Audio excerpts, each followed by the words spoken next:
Buenas, profe. Venimos a hablarle acerca de la idea de la fragmentación de la realidad en las ciencias sociales. Mi grupo está conformado por Sheila, Vanessa, Yarelis y mi persona Efraín. Seguimos con el tema de cómo se construyeron las ciencias sociales en las universidades y con el conocimiento. Entonces, en la época en que la filosofía y la ciencia empezaban a separarse, las universidades también estaban pasando por una transformación importante. Aunque hoy pensamos en la universidad como una institución continua, en realidad eso no es del todo cierto. Las universidades medievales eran muy importantes, pero hacia finales del siglo XVI casi habían desaparecido. Durante los siglos XVI, XVII y XVIII eran bastante irrelevantes. Y el trabajo intelectual se realizaba en otros lugares como el Collège de France o el Royal Society.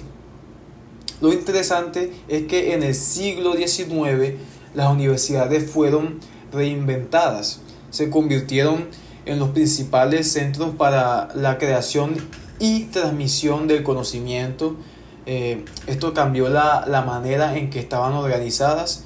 En lugar de solo tener una facultad de filosofía, las universidades empezaron a dividirse en diferentes disciplinas, cada una con su propio departamento y cátedras que otorgaban títulos académicos. Así la estructura universitaria moderna que conocemos hoy comenzó a formarse a finales del siglo XIX. Entonces, entre el siglo de 1750 y 1850 surgieron muchos nombres para diferentes campos de investigación. Pero en 1850 y 1914 estos nombres se redujeron en unos pocos, que finalmente se establecieron como las principales disciplinas. Entonces, este proceso agrupó distintos intereses y problemas en categorías más manejables. Hoy en día, estas principales disciplinas se han convertido en departamentos, asociaciones profesionales, revistas académicas y sistemas de clasificación en bibliotecas, como la del Congreso de los Estados Unidos, un ejemplo. Entonces, como que un pequeño resumen de todo esto lo que he dicho es que las ciencias sociales, tal como las conocemos, surgieron de un proceso de organización y estructuración que comenzó en el siglo XIX y sigue influyendo en cómo estudiamos y clasificamos el conocimiento. Bueno, les vengo a hablar sobre líneas de demarcación. Las líneas de demarcación son conceptos filosóficos que se utilizan para distinguir entre diferentes tipos de conocimiento, ya que esto se basa especialmente en el ámbito de la ciencia. A mediados del siglo XIX, esto pues se reorganizó el trío, conformado por la sociología, la ciencia política y la economía, aunque más que todo se conoce como las ciencias sociales. ¿Por qué? Porque estas ciencias sociales son tres disciplinas que están interrelacionadas entre sí. ¿Para qué? Para ofrecernos pues una comprensión más completa hacia las dinámicas sociales, políticas y económicas, ya que cada una de estas abarca entre sí. Bueno, hay una segunda delimitación que está el trío nomotético, que tiene a su vez toda la lógica en su cabeza, ya que busca establecer leyes generales y patrones que se aplican a grupos amplios y se utiliza para describir métodos de investigación. Bueno, también está la sociología del conocimiento y de la investigación académica. Esto sale en el periodo de 1850 a 1914, ya que pues probablemente es extendido hasta el año 1945.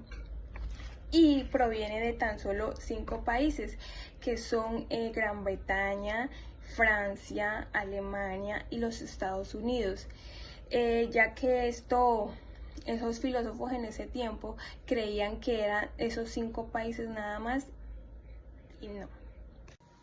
En la tercera delimitación tiene que ver la existencia de las 3 ciencias sociales nomotéticas, ya que ellas operaban de manera lógica y diferente. ¿Por qué? Porque debían ser estudiadas de formas separadas, ya que mantenían aparte del mundo real. Así como Thomas Kuhn argumenta que que la ciencia avanza a través de paradigmas y cambios radicales, porque en la forma en que entendemos el mundo.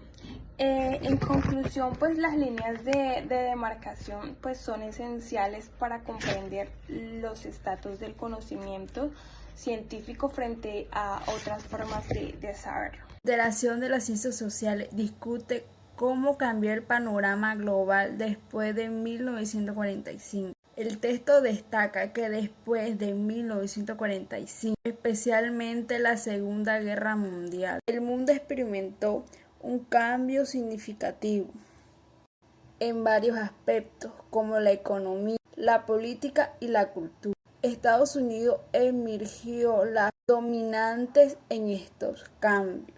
Dominio de Estados Unidos en las ciencias sociales. Menciona una información de la UNESCO, de la que se observa que un comité de 16 personas, 15 de estados emergió como la fuerza dominante estadounidense en lo académico y la investigación social. Estructura organizativa en la academia. En el texto describe cómo la estructura organizativa en la academia. Esferas de investigación. Desde los años 70 y 80, las ciencias naturales se mantienen estables con las premisas newtonianas y cartesianas. Luego de esto también entra como las ciencias naturales y las ciencias sociales se dicen que estaban relativamente relacionadas o que iban encaminadas hacia el mismo camino, ya que ambas tocan el tema ambiental, social, económico, cultural. Entonces al llegar a lo cultural entraron como en controversia, porque pues es un tema muy amplio en el cual las ciencias naturales se mencionaban que las leyes científicas eran irreversibles y que también eran un poco determinadas a la probabilidad solamente. Entonces que todas estas eran leyes objetivas y neutrales. Destacar el eslogan La flecha del tiempo, que menciona que las partículas atómicas tienen un tiempo y que cambian con el tiempo. No solamente nos vamos a enfocar sobre las ciencias naturales, sino que también quiero traer este eslogan al tema social, al tema económico, cultural, el tema personal.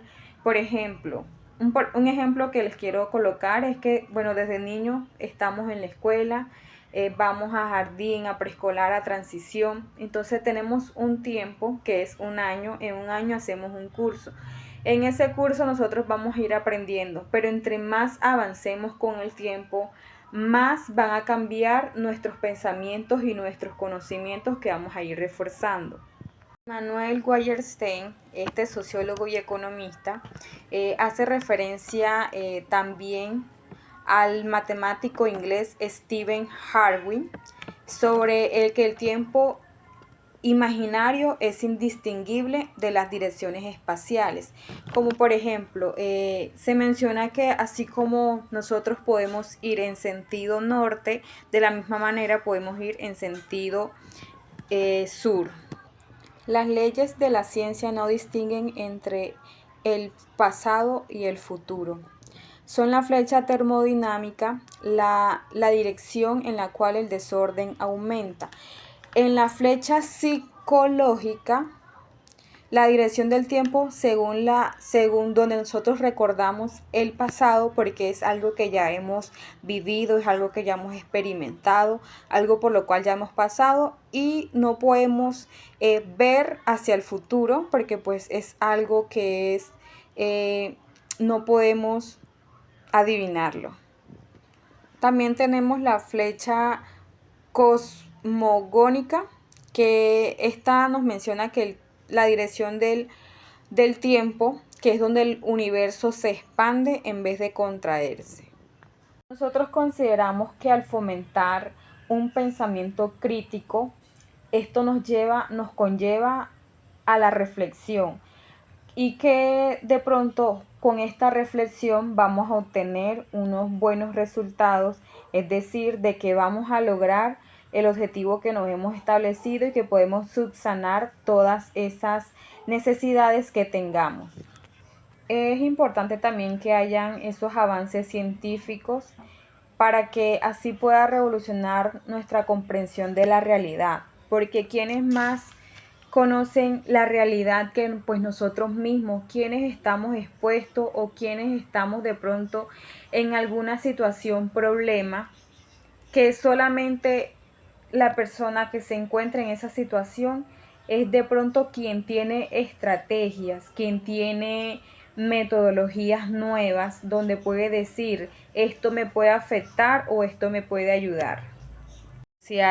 Consideramos que estas nuevas reformas racionales son muy importantes y que debemos mantener siempre ese pensamiento crítico, constructivo, para que podamos cambiar o también reforzar eso que ya todos esos autores nos han dejado, poder capacitarnos un poco más, reforzar nuestros conocimientos, estudiar más, buscar más cuáles son todas esas bases sólidas que nosotros necesitamos.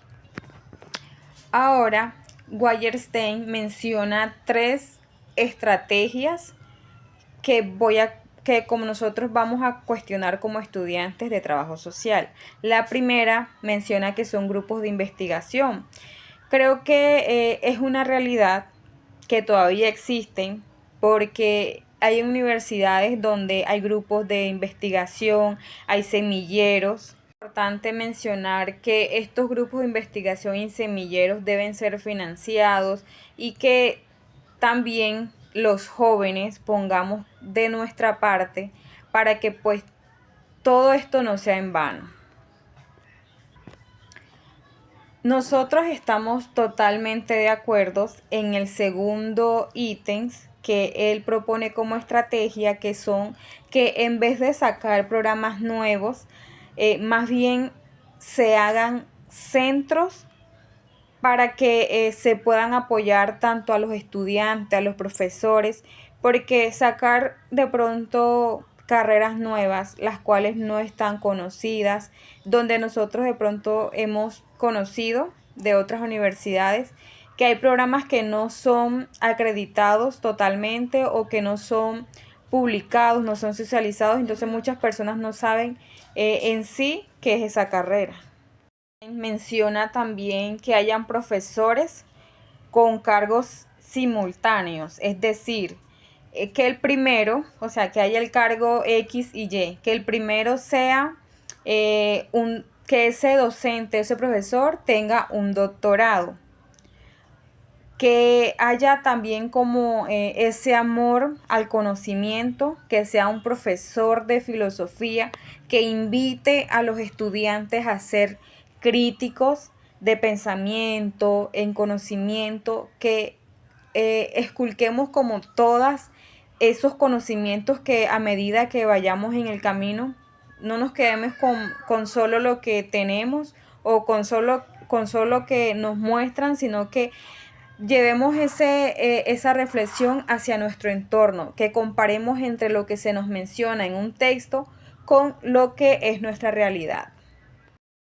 Así como se le exige a los profesores, también se nos debe exigir a nosotros como estudiantes. Nosotros debemos comprometernos como estudiantes, porque ¿de qué vale que el profesor dé todo de él, que estudie o de esa profesora? Hacen pues como todo ese esfuerzo por poder seguir avanzando más en conocimiento. ¿Por qué? Porque tienen ese amor hacia el conocimiento, hacia la filosofía, hacer que los estudiantes sean críticos y constructivos. Desde nuestra parte como estudiante, nosotros debemos valorar todo ese esfuerzo de los profesores, pero también el esfuerzo que hacen nuestros padres, porque para nadie es un secreto que siempre quien nos ayudan son nuestros padres o nosotros mismos, como podemos trabajar, también nos podemos ayudar, pero entonces si no valoramos eso, no estaríamos de pronto haciendo nada. ¿Qué clase de ciencia social debemos construir? Debemos construir una ciencia social donde todas las personas seamos críticas y constructivas. Tengamos ese amor por el conocimiento, por la filosofía. El conocimiento también es indispensable para todo, no solamente para esta carrera, sino para todas las carreras y para todo en donde nosotros nos vayamos a desenvolver como seres humanos. Ya tenemos unas premisas, entonces, ¿qué podemos hacer nosotros? Podemos reevaluar todas esas premisas y suposiciones que hemos tenido a través de todas estas lecturas, de todo lo que estos autores nos han compartido. También podemos considerar todas esas perspectivas o todas esas metodologías que tienen todas esas personas, porque todos somos capaces y todos podemos lograr todo lo que nosotros queramos si nosotros nos proponemos eso.